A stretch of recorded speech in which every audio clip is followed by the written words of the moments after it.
Hello students, welcome to AG Study Point. In the previous video, we covered the basic concept and questions of time, speed and distance. In this video, we will solve moderate level questions which are very important for SSC CGA, CGL, CHSL, CPO, MTS and JG examinations. These questions will help you improve your concept and speed in the examinations. So without wasting any time, let's start time, speed and distance moderate questions.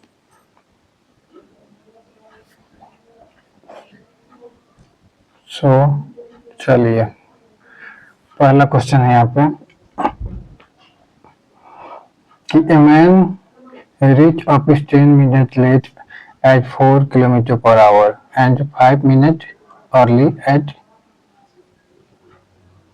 5 kilometre per our distance बताया office का, ठीक है ना। एक आदमी जो है वो ऑफिस जाता है यदि 4 की रफ्तार से, तो उसको 4 किलोमीटर पर आवर की रफ्तार से जाता है तो उसको 10 मिनट लेट होता है, ठीक है। तो टाइम का क्या चल रहा है, तो टाइम बराबर क्या होता है, स्पीड, टाइम बराबर हो जाएगा डिस्टेंस बाई स्पीड, है ना। तो इसको 10 मिनट एक्स्ट्रा लगता है और 10 मिनट लेट हो जाता है।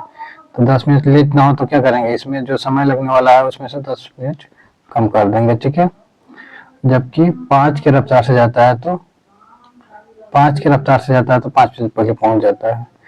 मतलब कि जब 5 की रफ्तार से जाता है तो जितना समय उसको लेना चाहिए, है ना, उससे 5 मिनट कम समय लेता है। तो 5 मिनट को भी हम क्या कर दिए, यहाँ भी घंटे में बदल दिए, यहाँ भी घंटे में बदल दिए। चलिए यहाँ घटाइएगा तो ये लघुत्तम हो जाएगा 20 और 5x में से 4x किया तो x हो गया, और यहाँ इसको जोड़िए तो 10 5 15 बाई 60 हो गया, है ना। तो ये गया 4 बार में और 4 से 20 जाएगा 5 बार में। तो x ऑफिस की दूरी कितनी है, 5 किलोमीटर, ठीक है।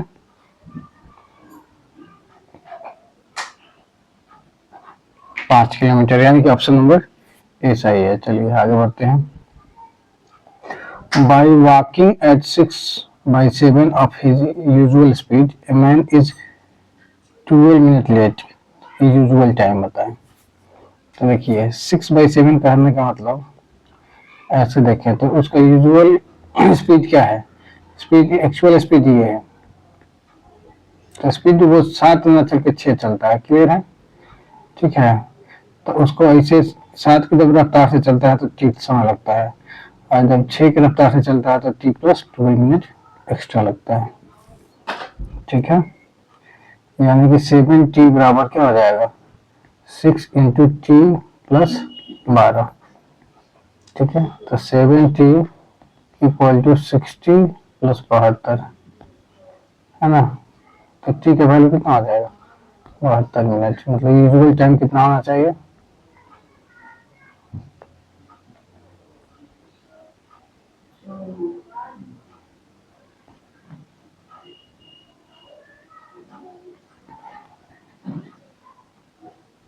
ठीक है, 72 मिनट। आगे बढ़ते हैं। A thief is 400 meters ahead of a policeman. Police speed is 15 kilometre per hour. thief का स्पीड दी आपको 12 किलोमीटर पर आवर। तो time to catch the thief, ठीक है। तो देखिए दोनों जब सेम डायरेक्शन में है, सेम डायरेक्शन में है ना, तो रिलेटिव स्पीड कितना हो जाएगा, रिलेटिव स्पीड हो जाएगा, क्योंकि पुलिस ज्यादा है ना, पुलिस का ज्यादा है, तो 15 में से 12 चला गया तो कितना हो जाएगा, रिलेटिव स्पीड हो गया 3 किलोमीटर पर आवर, ठीक है।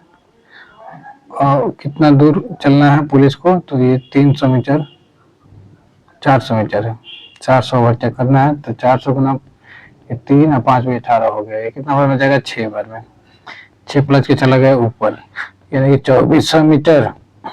घंटे में ये 5 हो गया, 5 से लगाएंगे तो कितना हो जाएगा, 48 बचे 240, 480, ये 480 सेकेंड हुआ, ठीक है। तो 480 सेकेंड हुआ, तो ये हो जाएगा 48, 6 मिनट, 48, माफ कीजिएगा 8 मिनट, ठीक है। 8 मिनट मतलब कि 8 गुना 7 करेंगे तो 480 आएगा, ठीक है।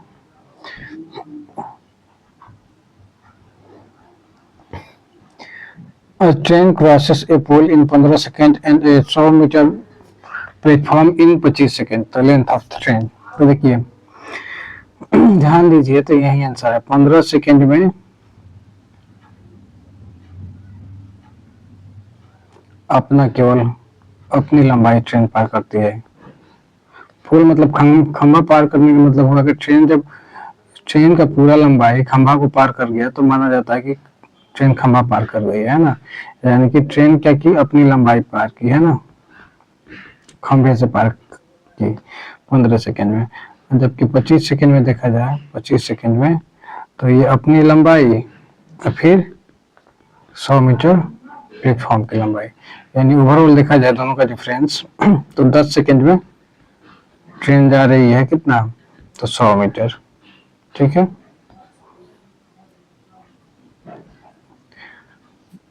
तो 1 सेकेंड में कितना जाएगी ट्रेन, 10 मीटर।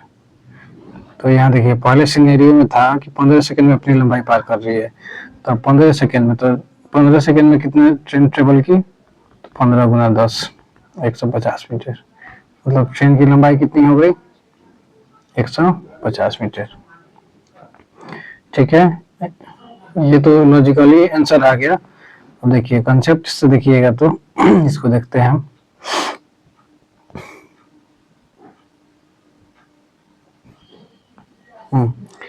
मान लिया जाए ट्रेन की लंबाई x है,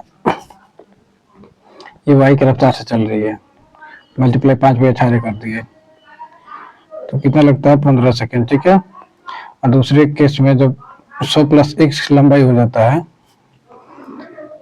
तो लगता है 25 सेकेंड। यहाँ हम क्या करेंगे, तो यहाँ भी सेम होगा, y गुना 5/18, ठीक है। तो दोनों में हम निकाले हैं, यहाँ y गुना 5/18, तो यहाँ हो जाएगा x/15 और यहाँ हो जाएगा y गुना 5/18 निकाले तो यहाँ हो जाएगा 100 प्लस x/25, दोनों को बराबर कर लीजिए, x/15 बराबर 100 प्लस x/25, क्रॉस मल्टीप्लाई होगा तो 25x बराबर 1500 प्लस 15x, यानी कि ओवरऑल मिला हमको 10x बराबर 1500, x का वैल्यू कितना हो जाएगा, 150। चलिए आगे बढ़ते हैं।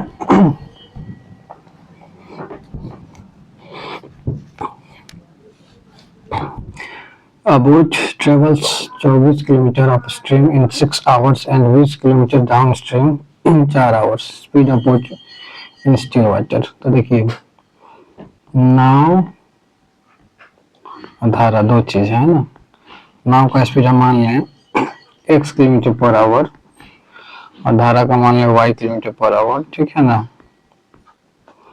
तो धारा की दिशा में मतलब डाउन स्ट्रीम जब जाएगी नाव, ठीक है ना, तो चाल क्या हो जाएगा, x प्लस वाई, क्योंकि नाव को आगे बढ़ने में धारा भी मदद करेगा, ठीक है। और वहीं जब विपरीत की बात करें यानी अप स्ट्रीम में, तो विपरीत दिशा में बात करें तो धारा जो है नाव की स्पीड को क्या करेगा, कम करेगा, ठीक है। तो वहीं दिया है कि यहाँ 24 किलोमीटर अप स्ट्रीम में जाता है 6 आवर में, ठीक है। तो x माइनस वाई कितना हो जाएगा, 24 किलोमीटर 6, तो यहाँ 4 घंटा हो गया, ठीक है। मतलब 4 बार में गया तो x माइनस वाई बराबर 4 हो जाएगा, 4 किलोमीटर पर घंटा। जबकि एक्स प्लस वाई की बात करें तो यहाँ हो जाएगा 20 किलोमीटर 4 घंटा में, तो 5 का 20 यहाँ 5 किलोमीटर हो गया। चलिए, तो धारा नाव की चाल निकलना है, यानी कि 2x बराबर यहाँ हो गया 9।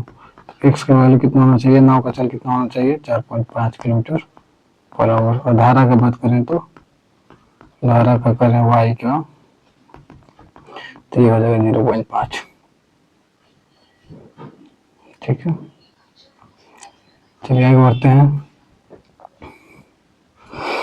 Stoppage problem. बस स्पीड 60 किलोमीटर पर आवर, मतलब बस का स्पीड 60 किलोमीटर पर आवर रहता है जब कोई स्टॉपेज नहीं रहता है तो। ठीक है, और 48 किलोमीटर विथ स्टॉप। तो आपको बताना है मिनट स्टॉप पर आवर, मतलब 1 घंटा में कितना मिनट बस स्टॉप करता है।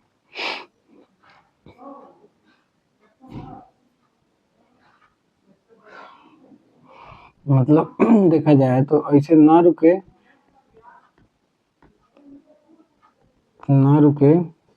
तो 60 किलोमीटर जाती है, रुक रुक के चले तो 48 किलोमीटर जाती है। ठीक है, इसका मतलब क्या हुआ, डिस्टर्बेंस कितना हुआ, 12 किलोमीटर का, 12 किलोमीटर पर आवर का, कितना पे, 60 पे। ठीक है,